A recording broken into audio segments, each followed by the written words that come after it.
Hello Wonder Weavers! So this has been a pretty busy week. I have been working on little drawings for the month of May art challenge, and I found out about the challenge late, so I think I just managed to get the first one done on the last day.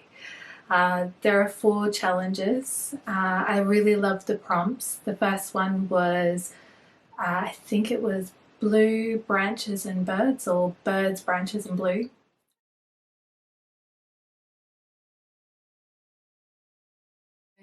This week I've also been working on a larger ink drawing, which I've called When Fairy Grandmother Visits. And this has been a really beautiful experience. I had actually forgotten that this Sunday is Mother's Day, and I personally find this day quite difficult emotionally. As some of you will know, my mum passed away when I was 23, and we used to do lots of little things to celebrate Mother's Day with Mum while she was alive. So when the day comes, it's often a surprise, and I find that I have lots of feelings. I'm immensely grateful for everything that my mum did for me, and I can truly say I felt loved by her. So it's been a huge journey learning to live without her, and I'm sure that some of you will relate to that. Now, over the years, I've done things like I've continued to write cards to her. I've done little rituals or ceremonies to celebrate her and our relationship. But I think this year, this drawing is my gift to her in a way, and it's very much about joy and surprise and coming together in the spirit of love and gratitude. So this has been really interesting because over the last couple of weeks I've been communicating with the Kuzi Kaosai Association. This is a UNESCO recognized not-for-profit located in Pisac, Peru.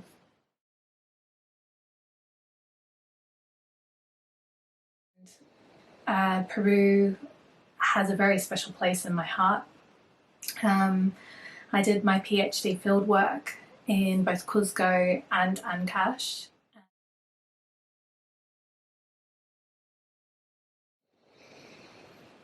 So through social media I found out about the association, and I've been learning about their various projects. One of the projects that I really love and I think is wonderful is their school. Their school not only teaches children from kindergarten through to, I think, university, but they help children learn about traditional Andean life ways, which is something I'm really passionate about. Now at the moment, the association is working in collaboration with other individuals to help raise money to send youth from Quechua-speaking nations to the United States, so to the pueblos of New Mexico, where there will be a youth-led cultural presentation. Again, something I'm really passionate about, and last week on Instagram I talked about the campaign. So I'm going to leave a link to the campaign below if you'd like to learn more about it, and there'll also be a link to the association's website. But communicating with the association inspired me to reflect on my journey, and in particular on my relationship with Pachamama. So this is my little Pachamama. She was given to me as a gift by my sister, who purchased her from Oxfam 20 years ago. She was made by a Bolivian artisan and she's one of my most sacred and special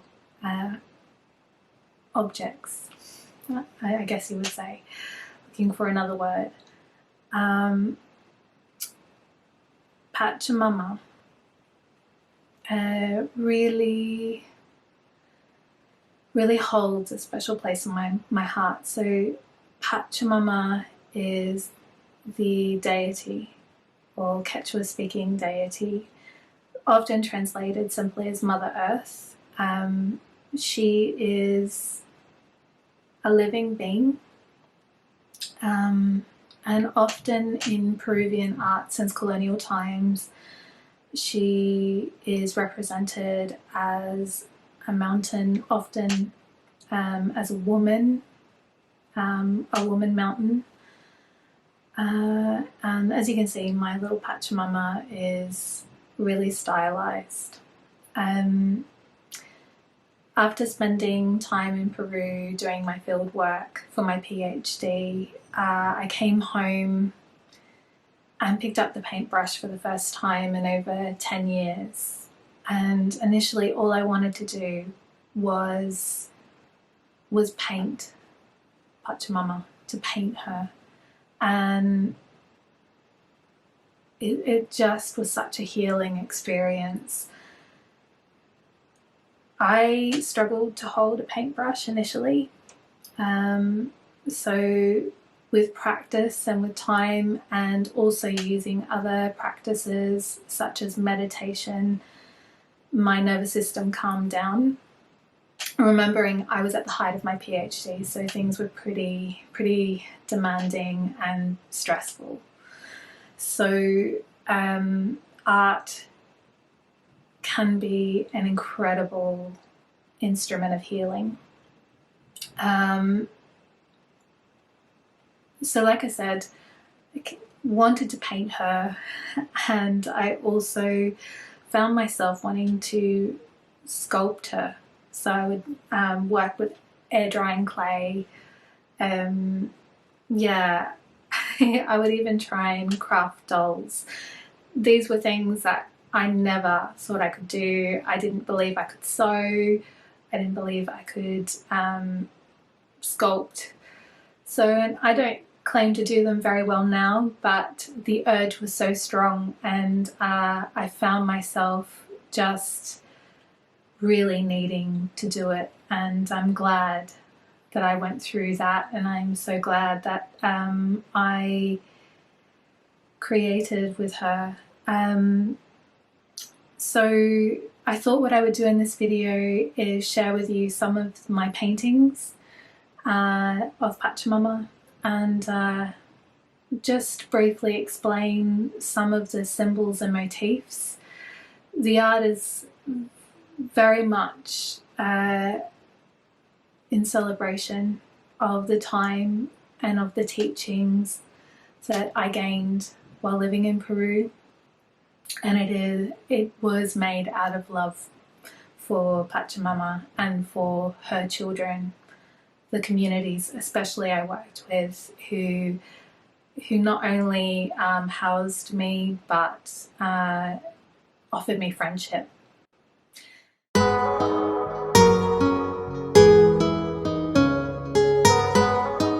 In a number of my paintings, I depict Pachamama in ceremony. One recurring element is the mesa, or ceremonial altar. Traditionally, an altar may include objects such as crystals, food, seashells, and even idols.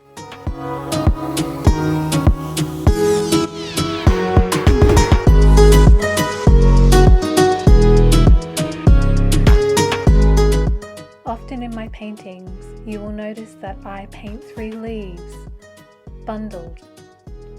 In this painting, they're bundled with a seashell. These are meant to represent Kintu.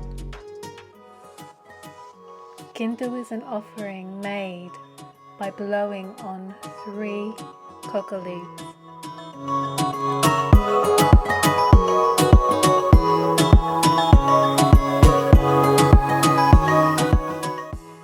alpacas and llamas often feature in my paintings. In the gratitude ceremony, there are 2 cups placed on either side of Pachamama.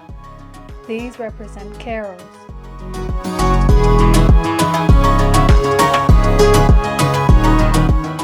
Since ancient times, it has been a tradition to serve an ancestor, deity, or important person drink and food.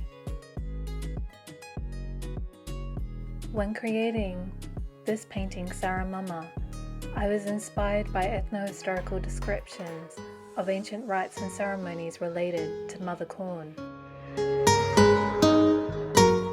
According to Bernabe Cobo, for example, every year the first ears of maize, or unusual ones, were harvested. Often ears were pared and then dressed with a mini shawl secured by a fastener called topu. They were stored for several days and then carried out to the field where they were burnt. In the bottom left corner of the painting is a guinea pig, or kui.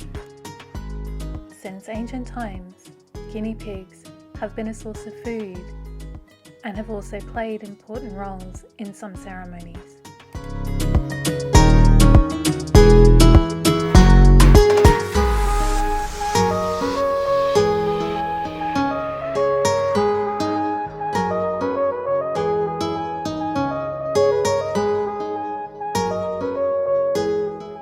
And as my gratitude and love for Pachamama deepened, I found myself spending more time outdoors in nature in Australia. And as a result, animals, insects, and plants of my country began also to appear in my paintings. For example, you will see the cicada, the insect that symbolizes transformation and song, the protea flower, and the seed pod of the Illawarra flame tree. So thank you for watching, Wonder Weavers.